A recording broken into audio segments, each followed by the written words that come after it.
Kita akan melanjutkan surah Al-Baqarah ayat 253. Kita mulai dulu dengan ayat yang sebelumnya, ayat 202. A'udzu billahi minasyaitonir rajim.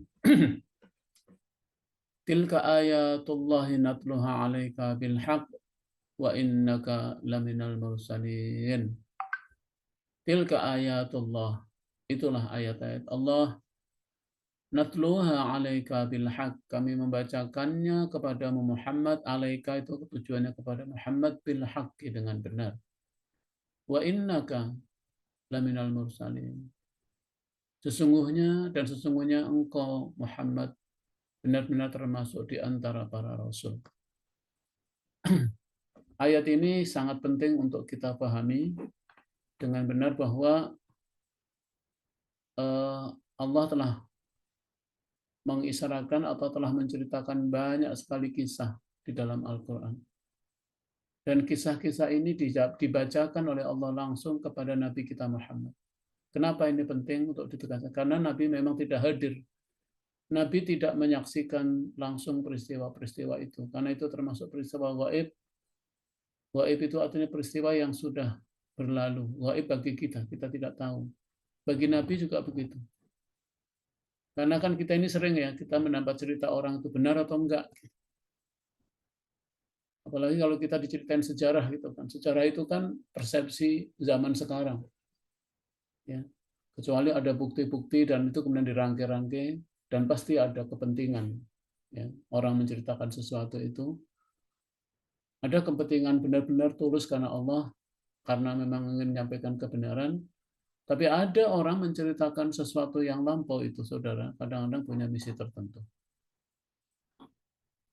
Nah, ini penting karena kita sebagai orang di kalangan ilmiah itu kan kita bicara itu atas dasar fakta, atas dasar data, dan artinya data itu adalah sumber berita itu, fakta itu sumber berita itu. Ketika kita tidak menyaksikan langsung, maka harus ada bukti yang menguatkan. Disinilah Allah Subhanahu wa taala menerangkan. Itulah ayat-ayat Allah. Itulah ayat Allah. Sebelumnya kan menceritakan tentang kebenaran atau tentang berita peperangan antara Talut dan Jalut. Kisah tentang Bani Israel yang sepeninggal Nabi Musa.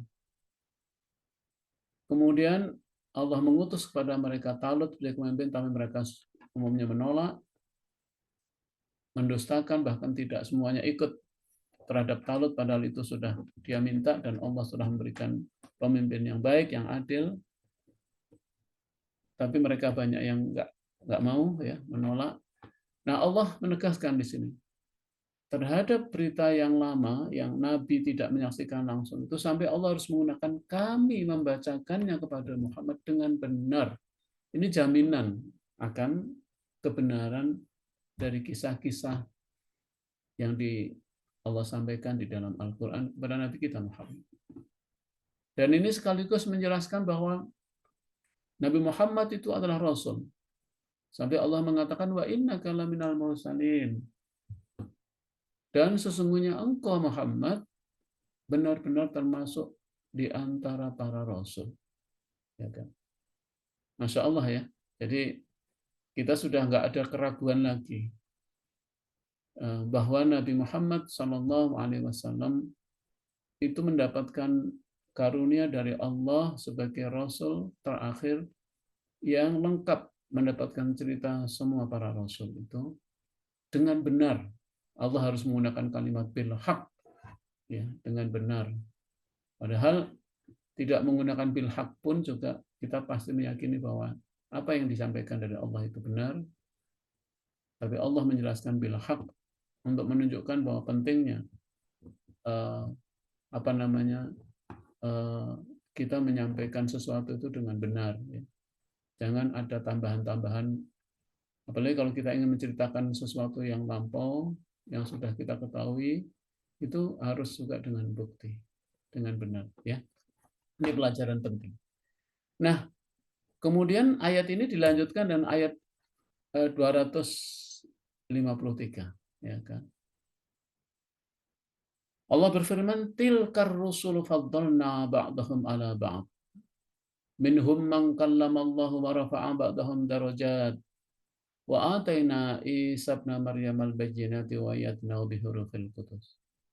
Walau syaa Allahu maqtadara alladziina min ba'dihim min ba'di ma ja'atuhumul bayyinat walakin ikhtalafu faminhum man amana wa minhum man kafar. Walau syaa Allahu maqtatalu walakinallaha yaf'alu ma yurid. Jadi tadi kan Nabi Muhammad itu adalah sungguh engkau Muhammad adalah termasuk di antara para rasul. Jadi Rasul Nabi Muhammad itu adalah di antara para rasul. Kemudian lanjut ini, rasul-rasul itu, para rasul itu, kami lebihkan sebagian mereka atas sebagian yang lain. Faddalna ba'dahum ala ba'd. Minhum man kalamallah wa rafa'a ba'dahum darajat. Kemudian di antara mereka para rasul ada yang Allah berbicara langsung dengannya, dan sebagian lagi dia tinggikan beberapa derajat. Ya kan? Kami telah menganugerahkan kepada Isa putra Maryam bukti-bukti yang sangat jelas, yaitu mukjizat, dan kami perkuat dia dengan Ruhul Qudus, yaitu Jibril. Seandainya Allah menghendaki, niscaya orang-orang setelah mereka, ya, walau sya'allahu maqtatalal ladzina min ba'dihim min ba'di ma ja'atuhumul bayyinat. Seandainya Allah menghendaki, niscaya orang-orang setelah mereka setelah Nabi Muhammad, setelah para nabi itu, setelah para rasul itu tidak akan saling membunuh. Setelah bukti-bukti sampai kepada mereka. Setelah bukti-bukti sampai pada mereka. Akan tetapi mereka berselisih. Sehingga ada di antara mereka yang beriman dan ada juga di antara mereka yang kufur. Andai kata Allah menghendaki, tidaklah mereka saling membunuh. Namun Allah melakukan apa yang Dia kehendaki. Ini ayat ini perlu kita renungkan ya, pelan-pelan. Pertama adalah ayat ini menjelaskan tentang kisah para rasul-rasul. Jadi Allah menyebutkan tilkar rasul, rasul-rasul itu. Jadi Allah ingin menjelaskan kepada Nabi Muhammad, dan tentu Al-Quran untuk kita adalah bahwa Allah telah mengutus para rasul, banyak para rasul. Ya. Walaupun yang wajib untuk diketahui sesuai dengan yang disampaikan atau yang diinformasikan, yang diberitakan oleh Allah adalah ada 25 itu, dari Nabi Adam sampai dengan Nabi kita Muhammad SAW sebagai rasul penutup.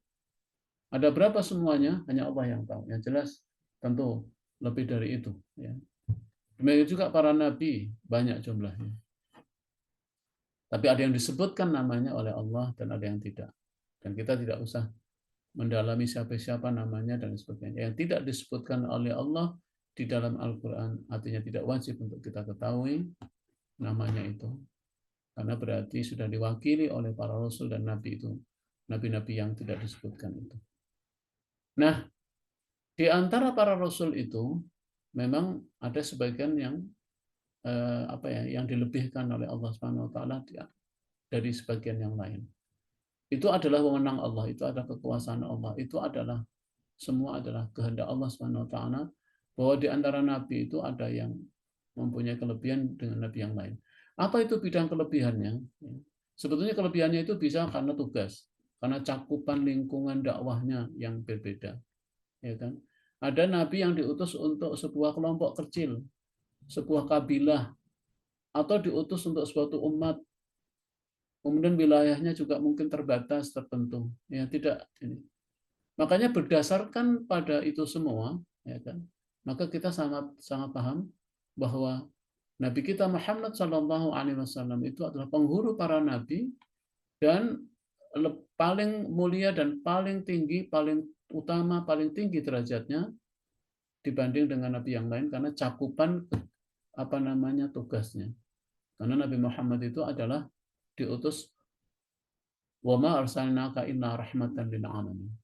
dan tidaklah aku utus kamu Muhammad kecuali untuk seluruh alam. Jadi Nabi kita Muhammad SAW sebagai Rasul terakhir, itu cakupan apa tugasnya memang paling besar di antara para Rasul-Rasul yang lain.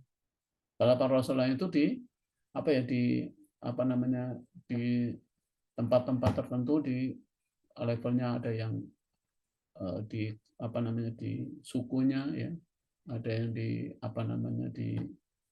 cakupan yang sangat berbeda-beda. Itu ya. Dan karena itu Allah melebihkan sesuai dengan kehendak dan sesuai dengan tugas yang Allah berikan.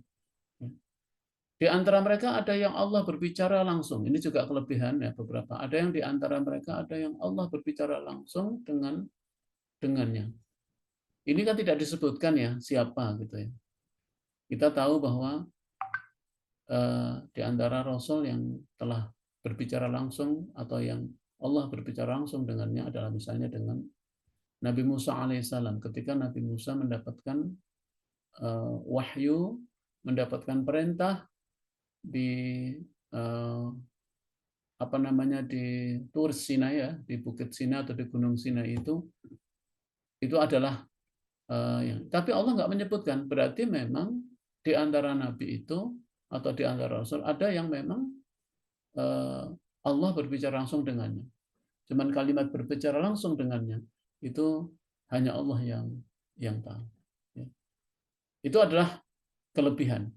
Jadi ada yang para rasul itu mendapatkan wahyu sebagai penugasan sebagai rasul, sebagai utusan Allah. Itu ada yang Allah langsung berbicara dengannya, dan ada yang melalui perantaraan Jibril, ya kan. Ada yang perantaraan dengan malaikat, ya. Itu yang dipahami.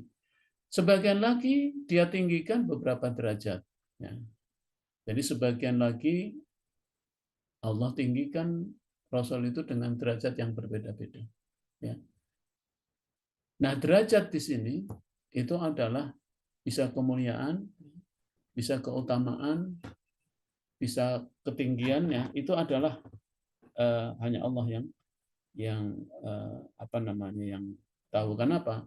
Karena memang risalahnya di antara para rasul itu sama, tapi tadi cakupannya karena ada rasul tadi yang diutus untuk lingkungan tertentu, untuk satu kabilah saja, atau untuk satu umat, atau bagi suatu generasi, atau bagi seluruh umat seluruhnya, seperti Nabi kita Muhammad Shallallahu Alaihi Wasallam. Nah, apa derajat dari para nabi atau para rasul khususnya? Itu hanya Allah yang tahu. Tapi ayat ini juga menegaskan bahwa di antara para rasul itu atau rasul itu adalah memiliki kedudukan yang tinggi dibanding dengan manusia. Nah, kemudian di antaranya juga kami telah menganugerahkan kepada Isa putra Maryam bukti-bukti yang sangat jelas, mukjizat, ya. Dan kami memperkuat Isa putra Maryam itu dengan Rohul Kudus. Nah, ini menarik ya, karena Allah mengutus langsung atau menebak atau menyebutkan nama langsung, yaitu Isa putra Maryam. Ada beberapa mufassir mengapa Rasul langsung tidak disebut tapi Isa disebut namanya. Ini penting karena kisah ini masih berbicara tentang ketidakpercayaan dari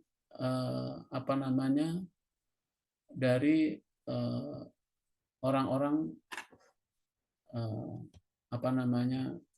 orang-orang Nasrani, ya, atau orang-orang Bani Israel, khususnya orang-orang Bani Israel, bahwa Isa itu bukan nabi, ya kan. Makanya Nabi Isa itu kan dikejar-kejar, bahkan tidak dibunuh sampai akhirnya Allah mengangkatnya di atas langit ke langit. Ini adalah karena jadi orang-orang Bani Israel itu benar-benar dia tidak mau mengakui selain Nabi Musa. Makanya nabi-nabi pengganti setelah Nabi Musa itu benar-benar lelah, capek ngurusin Bani Israel.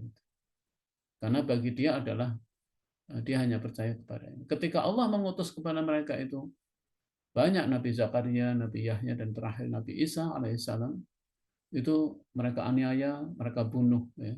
Dan terakhir Nabi Isa ini oleh Allah diselamatkan, diangkat di atas langit, ya, dan hanya Allah yang tahu. Jadi itu ya penyebutan Nabi Isa ini karena memang Allah ingin menekankan kepada mereka kaum Bani Israel, padahal mereka tahu, ya, mereka paham, ya, bahwa Nabi Isa adalah Rasul, tapi mereka tidak mau menerima. Bahkan Allah memberikan keistimewaan, menganugerahkan kepada Nabi Isa itu banyak sekali mukjizat, ya. Banyak sekali mukjizat, dan mukjizat ini sebetulnya juga diterima oleh semua nabi, ya kan? Semua rasul.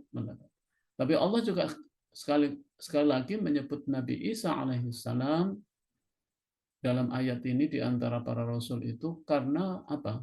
Karena memang tadi Bani Israel tidak percaya. Sampai-sampai Allah mengatakan, kami menganugerahkan Isa putra Maryam dengan bukti-bukti yang sangat jelas mukjizat. Mukjizat Nabi Isa itu banyak. Di antaranya, ya, bisa menyembuhkan, ya, orang yang sakit, tentu dengan izin Allah. Kemudian bisa menghidupkan orang yang mati, tapi juga dengan izin Allah. Jangan lupa, kalimatnya dengan izin Allah, biiznillah. Kemudian bahkan dapat menyembuhkan orang yang punya penyakit lepra, ya, itu juga atas izin Allah.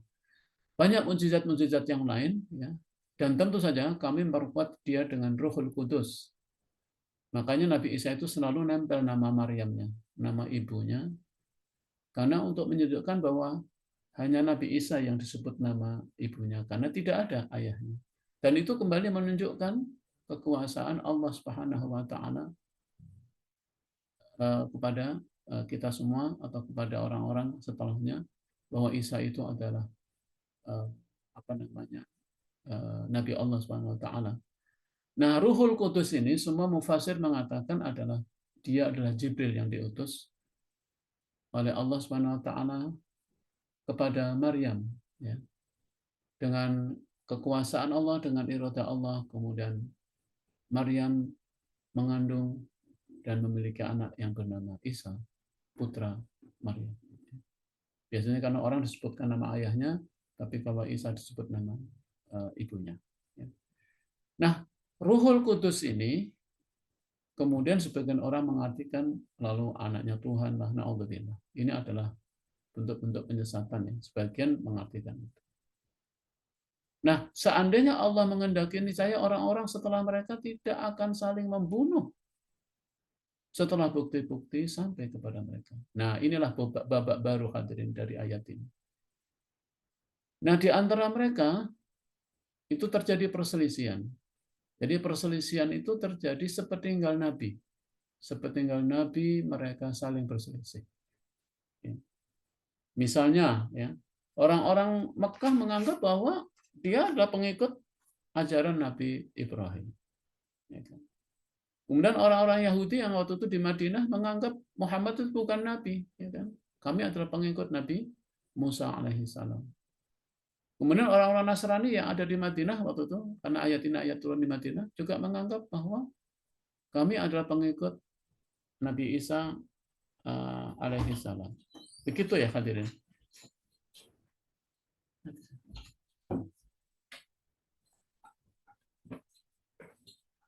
Jadi mereka saling berselisih sepeninggal Nabi itu. Ini penting ya untuk digarisbawahi. Sampai mereka saling membunuh. Padahal bukti-buktinya sudah jelas. Makanya Nabi kita Muhammad Sallallahu Alaihi Wasallam itu adalah Nabi terakhir yang membenarkan adanya Nabi dan Rasul setelah itu, dan Rasul Muhammad itu adalah datang untuk menjadi pemersatu, untuk menjadi penguat dan sekaligus, tapi mereka tidak menerimanya karena mereka saling membunuh. Dan untuk menjelaskan bahwa kesamaan misi yang dibawa oleh para nabi itu, yang semuanya itu juga dimiliki dan ditegaskan oleh Nabi Muhammad SAW. Tapi mereka saling berselisih. Nah, perselisihan di antara mereka inilah yang diabadikan di dalam Al-Quran itu Allah mengatakan akan tetapi mereka berselisih sehingga ada di antara mereka yang beriman dan ada yang berkufur. Nah, perselisihan di antara mereka ini hadirin akan melahirkan selalu dua golongan. Ada yang beriman dan ada yang kufur. Sekarang ini kita lihat, ya, ada yang beriman dan ada yang kufur. Itu adalah hal yang memang menjadi kehendak dari Allah Subhanahu wa taala. Mengapa penting ini?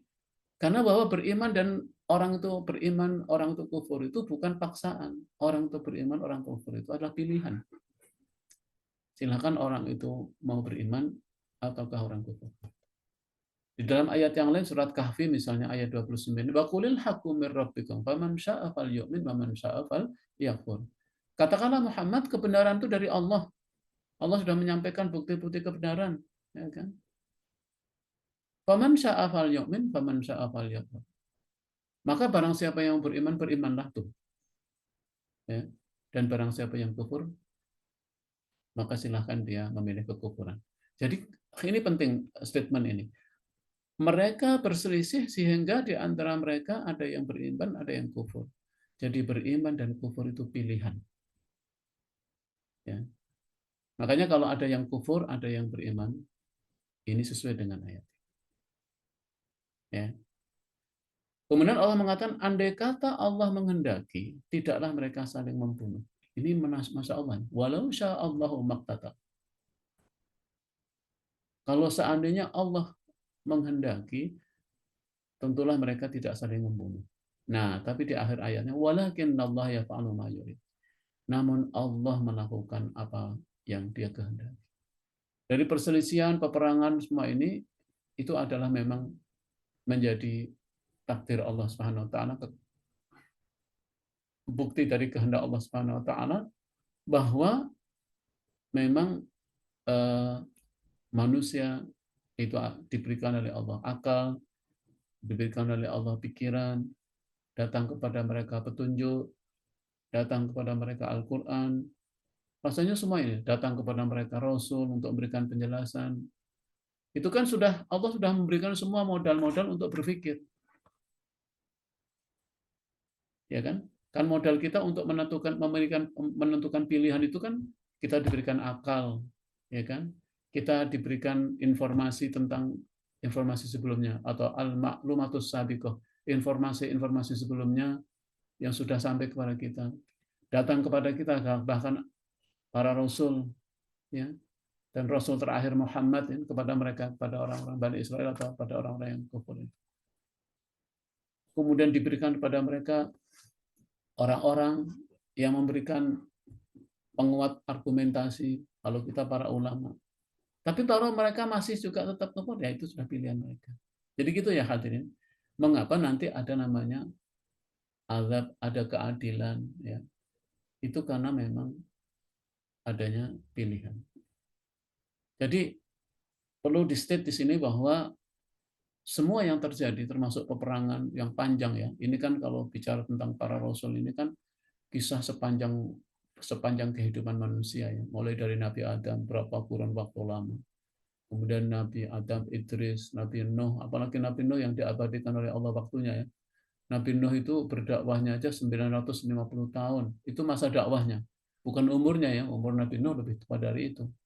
Karena Nabi Nuh itu diutus oleh Allah menjadi nabi setelah umurnya sekitar 100 tahunan lebih. Jadi itu artinya bagaimana masa yang panjang itu maka terjadi perselisihan yang luar biasa ya, yang di antara mereka ini. Ini penting sekali untuk. Namun Allah melakukan apa yang Dia kehendaki. Ya. Nah, mari kita state atau kita renungkan di bagian akhir ini. Andaikan Allah menghendaki, tidaklah mereka saling membunuh. Namun Allah menghendaki itu. Allah menghendaki adanya mereka saling saling berselisih itu, ternyata ada hikmah. Apa hikmahnya? Mari kita lihat ya. Dari hikmah ayat ini, hadirin, ayat ini meringkas kisah para rasul yang panjang, risalah-risalahnya. Dan Allah mengistimewakan para rasul dari manusia yang lain. Kemudian Allah melebihkan atas sebagian rasul atas sebagian yang lain. Kemudian perselisihan yang terjadi di antara orang-orang yang datang kemudian generasi berikutnya sesudah rasul tersebut.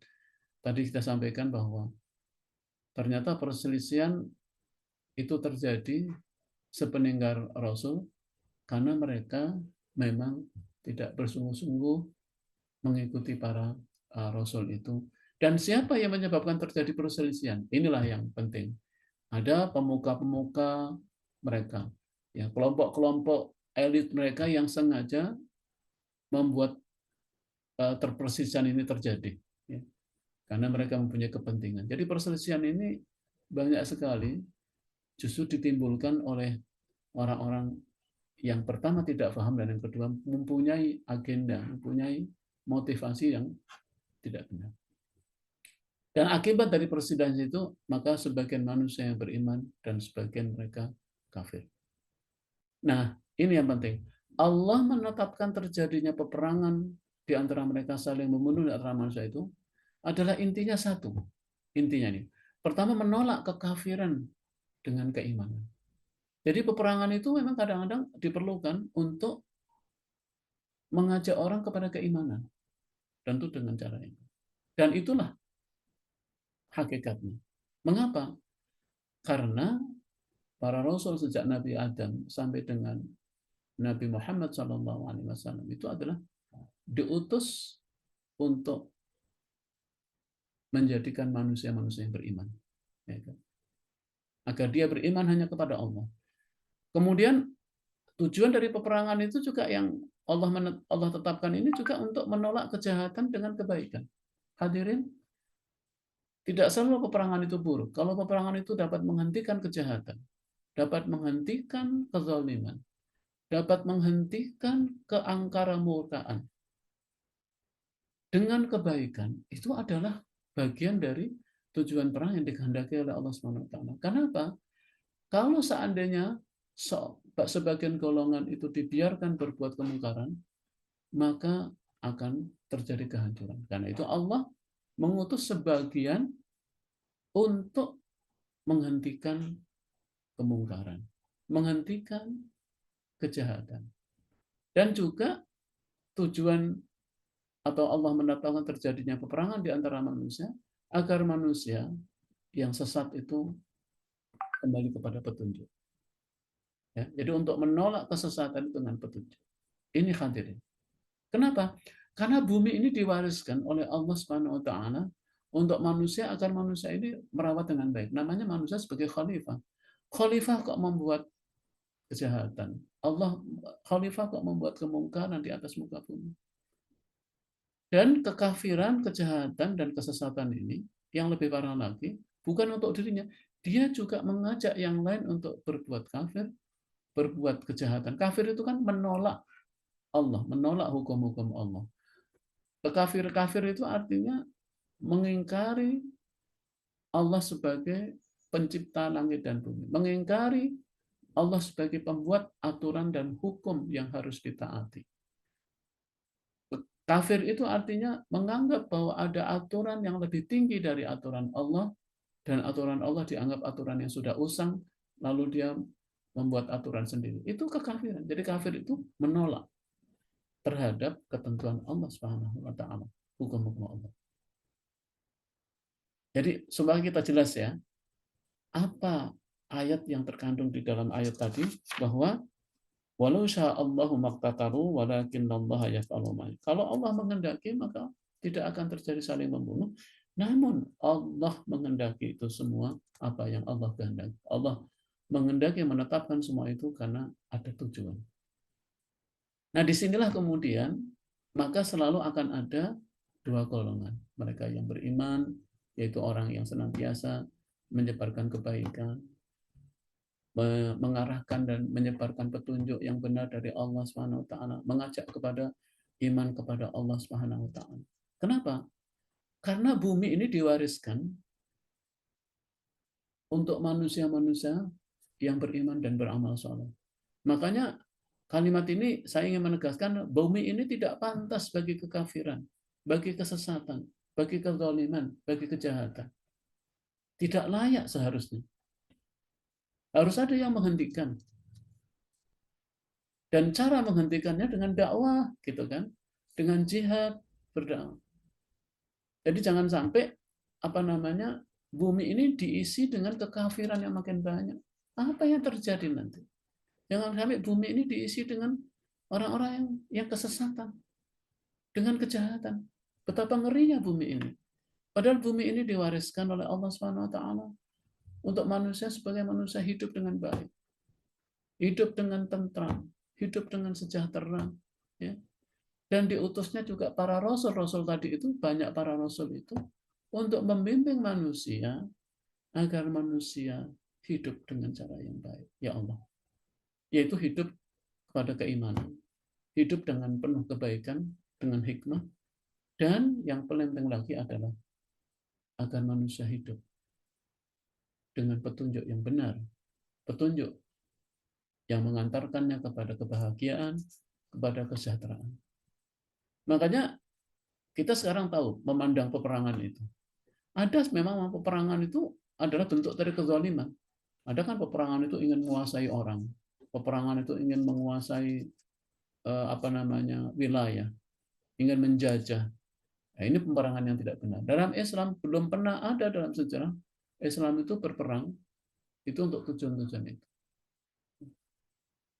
Jadi kalau ada yang mengatakan Islam disebarkan dengan pedang, kata orang orientalis, nggak benar itu. Islam masuk ke Indonesia nggak pernah dengan peperangan. Ya. Kita tahu sendiri, kita bisa menjelaskan, oh Indonesia yang sekarang mayoritas Muslim, nggak ada para dai menyebarkan peperangan, nggak ada. Semuanya dengan dakwah, dengan bahkan dengan cara berdagang, dengan cara lemah lembut, masya Allah, ya kan? Kenapa? Sebenarnya tidak ada tempat ya bagi di bumi ini, dan Allah tidak menjadikan bumi ini untuk seperti itu, untuk kejahatan, kezaliman, untuk kesesatan, bahkan untuk kekafiran. Karena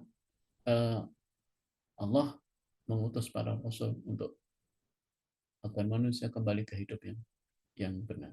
Ya. Jadi ayat ini sekali lagi menegaskan tentang keutamaan para rasul ini. Nah, saya ingin menyitir sedikit ya. Jadi jangan sampai kemudian ada alasan-alasan tertentu bahwa orang dengan dengan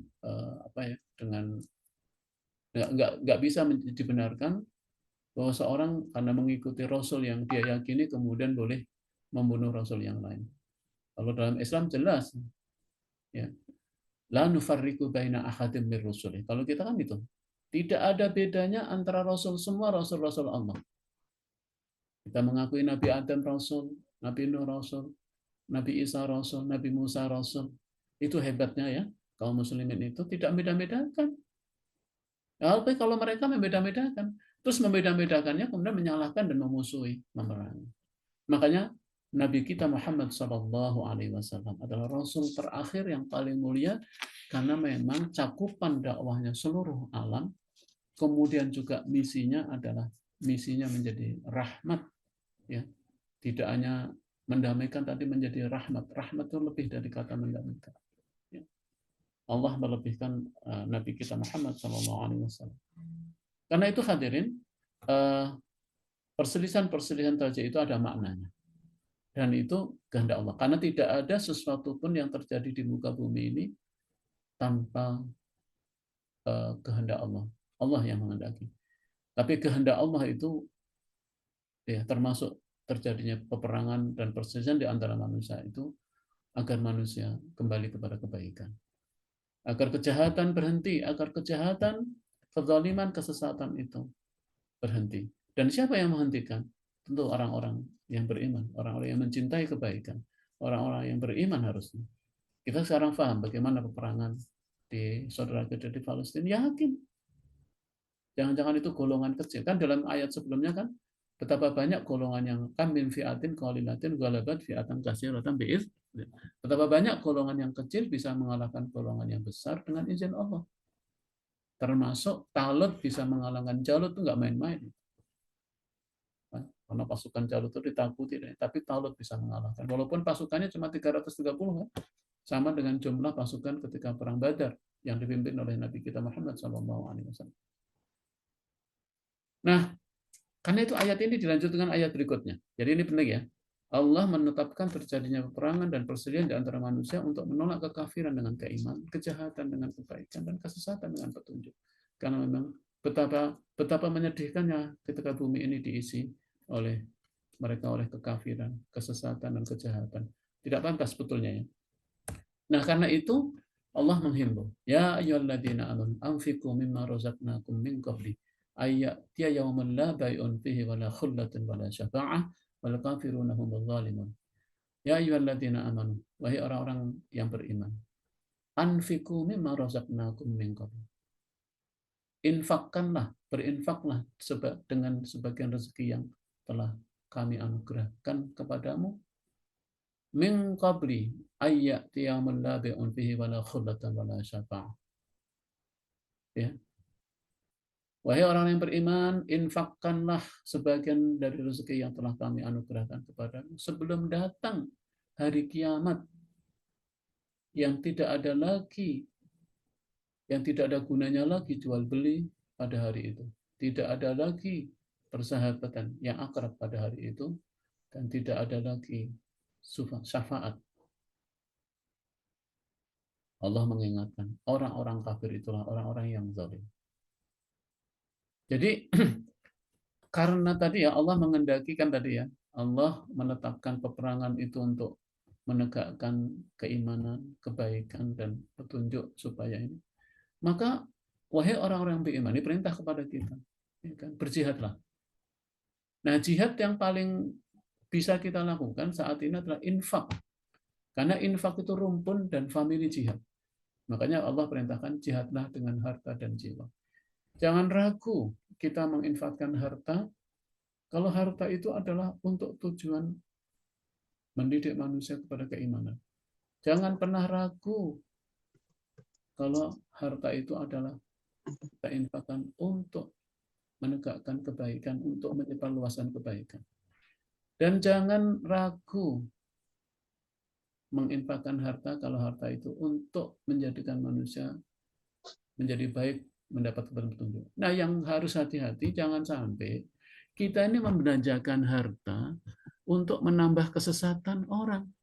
Jangan sampai kita membelanjakan harta untuk menambah kekufuran orang, menjadi alat untuk mengkafirkan orang, menjadi alat untuk menyesatkan orang. Jangan sampai harta kita keluar dibelanjakan untuk menjadikan manusia menjadi tersesat atau untuk menyesatkan manusia. Karena ada program dia sesat dan biasa menyesatkan orang lain. Dia kufur dan pasti dia juga berusaha untuk mengkafirkan orang lain. Dia zalim dan biasanya orang-orang itu akan menzalimi orang lain. Kita jangan sampai harta kita justru untuk itu. Makanya dihimbau nih oleh Allah untuk berjihad dengan harta. Karena infak itu adalah rumpun dari jihad. Sekalian, ayat ini luar biasa. Karena ayat ini memerintahkan kepada kita untuk bersungguh-sungguh di dalam berjihad. Sampai-sampai Allah ini menyeru kepada orang yang beriman. Allah menyeru kepada orang yang beriman untuk berinfak karena Allah, ya, fisabilillah. Sebelum datang hari yang pada hari itu tidak berguna lagi, yaitu hari penyesalan. Tidak ada lagi gunanya jual beli. Pada saat itu, kalau sudah datang kiamat, sudah datang kiamat itu kan, kalau kiamat kecil ya tentu wafat. Kalau sudah wafat kita baru berinfak kan sudah terlambat ya. Atau sudah kerongkongan, sudah ada di kerongkongan nyawa. Saya mau ini, atau sudah matahari terbit dari barat, baru kita mau berinfak kan udah nggak ada lagi jual beli. Jual beli dengan Allah udah nggak ada artinya pada saat itu. Jadi ini ayat yang sangat sangat penting untuk ini. Allah sampai mengingatkan. Dan kenapa yang dihimbau orang yang beriman? Karena ada orang yang beriman. Kan orang beriman itu orang yang percaya kepada Allah dan dia berbuat baik karena Allah. Orang yang percaya kepada hari akhir, bahwa di hari akhir nanti akan ada hari pembalasan dan pengadilan. Orang beriman adalah orang yang meyakini ya, bahwa dia beramal itu adalah karena Allah. Ya. Makanya yang dihimbau orang yang beriman.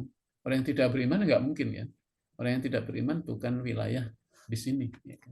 Karena orang yang tidak beriman kan orang yang menolak Allah. Nanti tidak mau diatur oleh Allah, ya silakan saja jalan sendiri.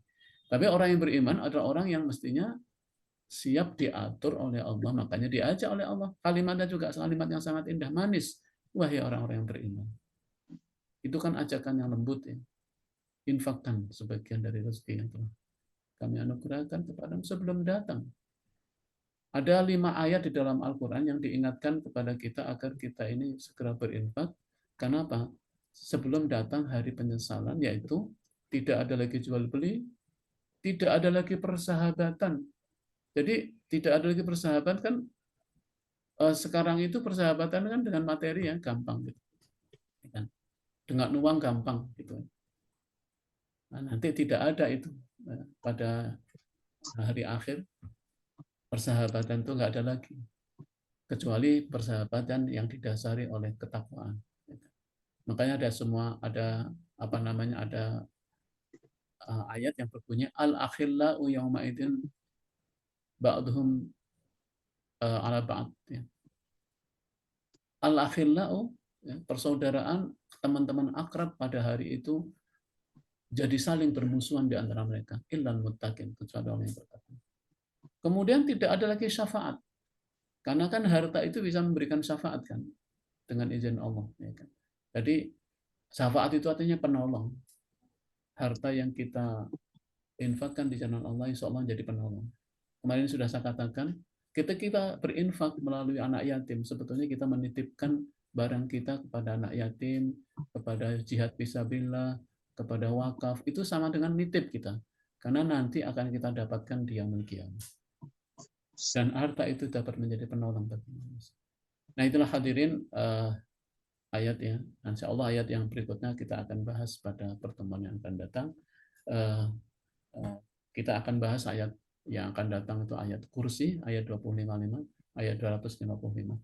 Saya kira untuk kajian pada pagi hari ini saya cukup sampai di sini. Moga-moga kita semua mendapatkan ibrah yang luar biasa dari ayat ini, menyadarkan kita agar kita menjadi lebih baik ya. Moga-moga forum-forum seperti ini menjadikan kita lebih baik ya. Menjadi wasilah jalan kita untuk menjadi lebih beriman, lebih tunduk kepada Allah Subhanahu wa taala. Dan tentu moga-moga kita bisa menyebarkan apa yang sedikit dari ayat ini kepada yang lain. Wallahu a'lam. Saya kembalikan kepada Fikri ya. Silakan.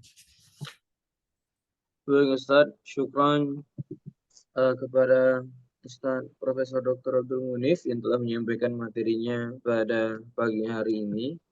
Untuk selanjutnya saya bukakan sesi diskusi kita pada pagi hari ini. Bagi yang ingin bertanya kepada Profesor langsung, boleh langsung angkat tangan ataupun mengisi ataupun langsung chat di obrolan yang ada di Zoom. Yang pertama saya silakan kepada saudara Bapak Syahmi. Silakan. Makasih Ustadz. Assalamualaikum warahmatullahi wabarakatuh. Waalaikumsalam warahmatullahi. Terima kasih atas penyampaiannya tadi yang begitu bagus, begitu detail. Cuma yang saya untuk lebih jelas lagi Ustadz, mengenai surat Al-Baqarah 254 ini, kaitan antara infak dengan jual beli, dengan persahabatan, dan tak ada lagi syafaat. Bagaimana kita memahaminya secara gampang, ya, secara mudah, bahwa ini nanti nggak ada lagi itu dengan tak ada lagi yang seperti ini akan terjadi nanti kalau udah hari kiamat. Sehingga nanti kita Ustadz bisa menyampaikan sama teman kita, sama kawan kita, bahwa berinfak ini memang utama gitu ya, memang lebih diutamakan ya, karena begitu hebatnya manfaat nilai infak tadi ya. Sekarang yang jadi masalah Ustadz kan orang susah untuk berinfak ya kan Ustadz kan, berat kali, berat banget orang untuk berinfak Ustadz. udah diberikan kajian, udah diberikan tadabur, tapi pas waktu berinfak itu kok bisa, ya artinya memang susah gitu ya. Ada apa di balik rezeki yang diberikan Allah kepada manusia atau kepada kita? Ya, mungkin problem ini sama kita semua. Takut kali kita miskin karena berinfak. Itu yang saya minta dari Ustadz, bagaimana penjelasan lebih detail lagi supaya kita mudah menyampaikan sama teman kita, sama kawan kita. Ayo kita berinfak selagi kita hidup, nanti nggak ada lagi penyesalan, nggak ada lagi jual beli, nggak ada lagi persahabatan, nggak ada lagi sahabat. Demikian Ustadz. Assalamualaikum warahmatullahi wabarakatuh. Waalaikumsalam warahmatullahi wabarakatuh. Ya, terima kasih Pak Sahmi.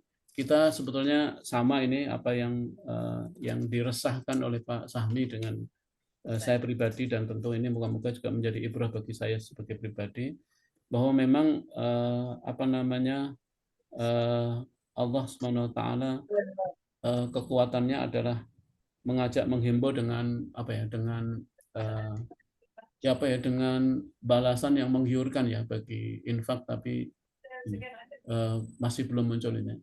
Yang pertama tentunya yang menyebabkan semuanya itu terjadi adalah tentu ya yang pernah dikatakan oleh Nabi itu, bahwa kita punya penyakit namanya penyakit wahan itu ya. Jadi hubbud dunya wa karahiyatul maut ini sebetulnya memang sudah mengenjala di apanya, di kalangan kita, tidak hanya manusia tapi juga kalangan apa namanya orang-orang yang beriman, sehingga memang Allah mengingatkan kepada kita agar kita apa namanya waspada ya terhadapnya.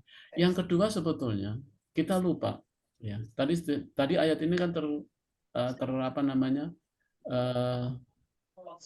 jelas bahwa infak itulah milik kita yang sebenarnya. Infak itu adalah milik kita yang abadi. Selain yang kita infakkan belum tentu.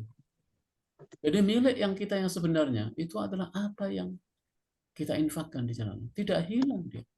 Bahkan Allah melipat gandakan. Makanya bahasa gampangnya ini, ketika kita berinfak, ya, sebetulnya kita telah membuat tabungan yang pasti, tabungan itu sangat sangat berarti. Kemudian kita berinfak itu juga kita berjual beli kepada Allah. Ya.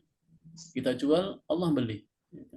Bahkan Allah itu membelinya dengan nggak pakai tawar menawar itu istilahnya. Kita mungkin menjual dengan harga ini, Allah membeli dengan harga lebih banyak. Dan itu dijelaskan di dalam Al-Quran. Ya. Begitu banyak. Yang ketiga, biasanya orang itu kan gini Pak. Orang itu membeli sesuatu, mengeluarkan harta. Itu inginnya mendapatkan balasan dalam bentuk materi yang seketika. Makanya itu yang apa namanya, yang kemudian orang itu masih berat untuk apa namanya berinfak. Padahal kita berinfak itu, beramal soleh itu bagi orang yang beriman itu adalah, bagi orang mukmin itu karena imannya kepada Allah, ya. Karena ingat kepada apa yang telah, karena itu perintah Allah. Kemudian kita juga beramal kan tadi karena kita yakin akan adanya kehidupan akhir, karena iman pada hari akhir, hari kebangkitan, hari peradilan, hari ini. Di situ akan ada hari yaumul hisab. Karena ingin mencari ridha Allah. Kalau kita berinfak kepada orang itu kan biasanya, atau berdagang dengan orang itu kan ingin balasan lebih banyak. Tapi kalau dengan Allah itu malah yang kita harapkan adalah Allah berkenan menerima saja itu senang, kira-kira gitu. Jadi Allah ridho itu, Allah mau menerima aja kan kita mestinya senang gitu. Karena kan balasan sudah pasti. Tidak pernah jual beli dengan Allah itu kita merugi, justru jual beli yang paling menguntungkan adalah jual beli dengan Allah SWT. Kemudian yang berikutnya Pak, yang juga penting diingat, bahwa balasan terhadap apa yang kebaikan termasuk infak itu memang baru nanti. Makanya ada banyak ayat di dalam Al-Quran itu hanya diingatkan oleh Allah. Misalnya dalam surat Al-Munafikun itu yang paling terkenal ya, ayat apa namanya, ayat 9-10 itu ya ayyuhalladzina amanu la tulhikum amwalukum wala auladukum an dzikrillah. Wahai orang yang beriman, janganlah harta dan keluargamu itu melalaikan kamu dari ingat kepada Allah. Wa may yaf'al dzalika fa ulaika humul khasirun. Barang siapa yang berbuat demikian maka dia termasuk orang yang rugi. Lalu Allah meneruskan wa anfiqu mimma razaqnakum min qabli ayyati ahadakumul maut fa yaqula rabbi laula akhartani ila ajalin qarib. Kan gitu. Dan infakkanlah apa yang telah Allah berikan kepada kamu yang min qabli sebelum datang ayyati ahadakumul maut. Setelah ketika datang kematian, jangan sampai datang kematian. Kemudian ketika kematian itu datang, barulah kamu mengatakan fayaqula rabbi laula akhartani ila ajalin qarib. Ya. Fa'asaddaqa wa aku minas sholihin. Ya Allah, berilah tangguh ya. Berilah saya waktu untuk hidup lagi. Kalau sudah hidup lagi, fa'asaddaqa, pasti aku akan bersedekah semuanya. Jadi penyesalan itu memang semua di akhir. Dan ternyata kalimat ini penyesalan yang paling penting atau yang paling besar itu penyesalan karena kita tidak berinfak. Sampai-sampai orang itu minta, ya Allah, laula akhartani ila ajalin qarib. Berilah kami kesempatan untuk bisa hidup kembali. Kalau sudah hidup kembali, fa'asaddaqa, pasti kami akan bersedekah. Pak Sami, kalau semua ini hal-hal seperti ini belum mampu menggerakkan kita, kelihatannya memang ada sesuatu yang harus kita perbaiki. Kita perkuat lagi keimanan kita. Wallahu a'lam, mungkin gitu Pak Sami. Iya, terima kasih Ustaz. Cuma gini Ustaz, yang paling apa tadi kan, yang paling penting sekali kan kata orang ada istilah sesal dahulu pendapatan, sesal kemudian tak berguna. Nah, betul. Tapi yang sering kita gunakan terbalik, gitu Nah, kan. Ah, ini yang jadi renungan kita juga sekarang nih Pak Ustadz kan. iya. Makanya Pak Sami, jadi ya memang yang harus kita perbaiki adalah sama-sama keimanan dalam diri, Pak. Ini harus terus kita terus tumbuhkan. Insya Allah. Oke, makasih Ustadz. Ya.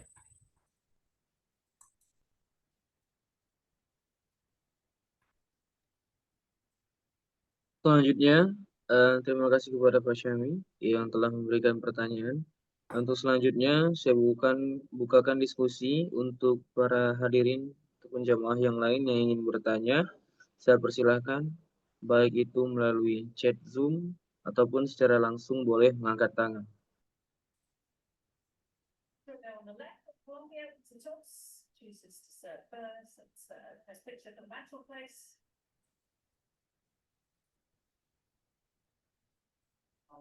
Getting faces on. It's going to advance to 40 times. Through the door.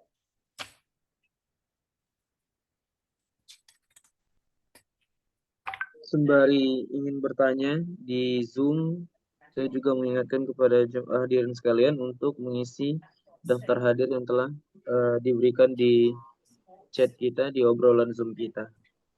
Saya persilahkan.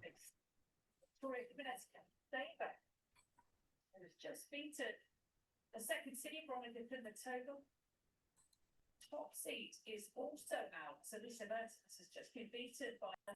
Boleh izin bertanya, Ustaz? Ya, silakan. Baik, Ustaz. Ya, perkenalkan nama saya Narazaki, mahasiswa IPB. Izin bertanya, Ustaz, terkait dengan ayat 254 dan 253, Ustaz. Yang di ayat sebelumnya itu dinyatakan bahwa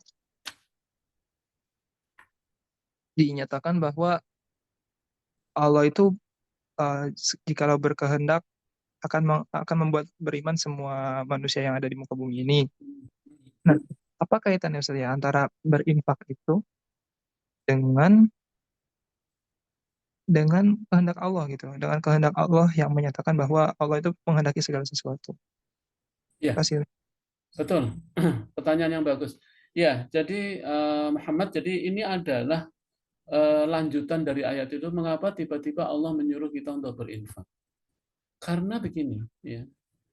Allah tadi menegaskan bahwa jika Allah menghendaki, maka kamu tidak saling berbunuhan. Artinya jika Allah menghendaki kalian beriman. Tapi kemudian Allah melanjutkan untuk berinfak karena ini adalah kesempatan, ini adalah perintah bahwa kehendak Allah Subhanahu wa taala itu ada wasilah, ya kan? Ada wasilah, dan wasilah itu sendiri itu diperuntukkan kepada kita agar kita mendapatkan pahala, mendapatkan kesempatan untuk kebaikan. Nah, kehendak Allah itu kan mengikuti hukum-hukumnya, mengikuti hukum Allah ya. Misalnya tadi, mengapa Allah mengendaki dan menetapkan adanya perangan supaya Allah dapat menolak kekafiran dengan keimanan, kesesatan dengan petunjuk, kemudian kezaliman atau kejahatan dengan kebaikan. Itu berarti memang ada orang-orang atau pasukan kebaikan dan akan pasukan kebaikan dan pasukan yang buruk. Karena itu Allah memerintahkan kita untuk menjadi bagian dari jamaah yang berbuat baik dengan harta dan jiwa kita.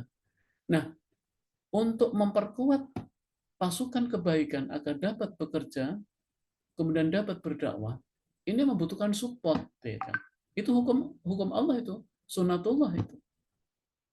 Makanya Nabi membina untuk berperang di perang Badar. Demikian juga kisah yang paling dekat dengan kisah ini adalah Talut. Talut melawan Jalut. Itu kan perintah Allah untuk menghentikan kemungkaran, kejahatan, kedurhakaan. Nah, mengapa Talut diangkat oleh Allah menjadi pemimpin? Itu salah satu rahasianya, Talut mempunyai perbendaan cukup. Hartanya banyak. Ya kan? Walaupun hartanya nggak sebanyak orang ini, tapi Talut adalah orang yang hartanya nggak kelihatan karena semua diinfakkan di jalan Allah Subhanahu wa taala. Nah, berdakwah, menyebarkan kebaikan, menyebarkan ini itu butuh support gitu. Support dalam bentuk materi, dalam jiwa dan semuanya. Kira-kira gitu apa nama Muhammad ya.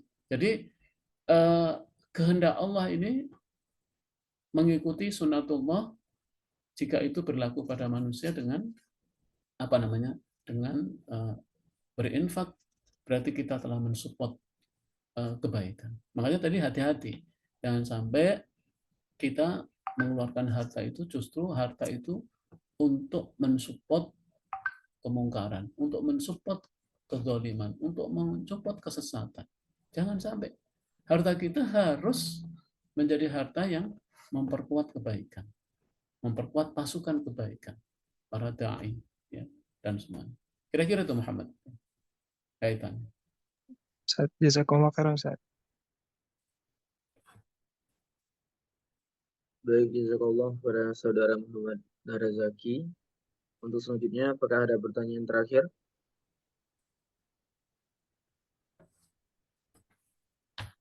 Jikalau tidak ada, maka pertanyaan saudara Muhammad Narazaki tadi merupakan pertanyaan terakhir kita pada kajian pagi hari ini. Ana ucapkan terima kasih banyak kepada seluruh jemaah yang telah menghadiri dan juga menyimak apa yang telah disampaikan, dan terkhusus terima kasih banyak kepada Profesor Dr. Abdul Munif yang telah menyampaikan materi pada pagi hari ini. Alhamdulillah, semoga dengan apa-apa yang telah disampaikan tadi akan meningkatkan keimanan kita, sehingga kita menjadi orang-orang yang beriman, orang-orang yang lebih belajar, dan juga orang-orang yang senantiasa berinfak. Untuk mengakhiri sesi kajian kita pada pagi hari ini, saya mohon izin mengundang kepada Profesor Dr. Abdul Munif untuk dapat menutup kegiatan kita dengan doa. Kepada Profesor, saya silakan. Baik, hadirin jamaah rahimakumullah, moga-moga pertemuan kita hari ini Allah jadikan pertemuan yang Allah liputi keberkahan dan maghfirah dari Allah Subhanahu wa taala. Kita doa bersama, Allahumma shalli wa sallim ala sayyidina Muhammadin fil awwalin, Allahumma shalli wa sallim ala sayyidina Muhammadin fil akhirin, wa barik wa sallim wa radiyallahu tabaraka ta'ala an kulli sadatina ashabi Rasulillah ajma'in. Amin ya Allah rabbil alamin, hamdan na'imin, hamdan syakirin, hamdan yuwafi ni'amahu wa yukafi mazidah, ya rabbana ya Allah lakal hamdu kama yanbaghi li jalali wajhikal karim wa 'azimi sultanik. Allahumma ja'al jam'ana hadha jam'an marhuman wa tafarraqana min ba'dihi tafarruqan ma'suman. Allahumma ja'al jam'ana hadha jam'an marhuman wa tafarraqana min ba'dihi tafarruqan ma'suman. Allahumma inna nas'aluka ridhaka wal jannah wa na'udzubika min sakhatika wan nar. Allahumma inna nas'aluka salamatan fid din wa 'afiyatan fil jasad وزيادة في العلم وبركة في الرزق وتوبة قبل الموت ورحمة عند الموت ومغفرة بعد الموت. اللهم هون علينا في سكرة الموت النجاة من النار والعفو عند الحساب. اللهم أعنا على ذكرك وشكرك وحسن عبادتك. اللهم إنا نسألك الهدى والتقى والعفاف والغنى. اللهم أحسن عاقبتنا في الأمور كلها وأجرنا من خزي الدنيا وعذاب الآخرة. ربنا تقبل منا إنك أنت السميع العليم وتب علينا إنك أنت التواب الرحيم. ربنا آتنا في الدنيا حسنة وفي الآخرة حسنة وقنا عذاب النار. اللهم اغفر لنا ذنوبنا ولوالدينا وارحمهم كما ربونا صغارا ولجميع المسلمين والمسلمات والمؤمنين والمؤمنات الأحياء منهم والأموات برحمتك يا أرحم الراحمين. اللهم انصر المسلمين والمجاهدين والمستضعفين في غزة. اللهم انصر المسلمين والمجاهدين والمستضعفين في فلسطين. اللهم انصرهم يا الله نصرا معجلا. سبحان ربك رب العزة عما يصفون، سلام على المرسلين، الحمد لله رب العالمين. السلام عليكم ورحمة الله تعالى وبركاته.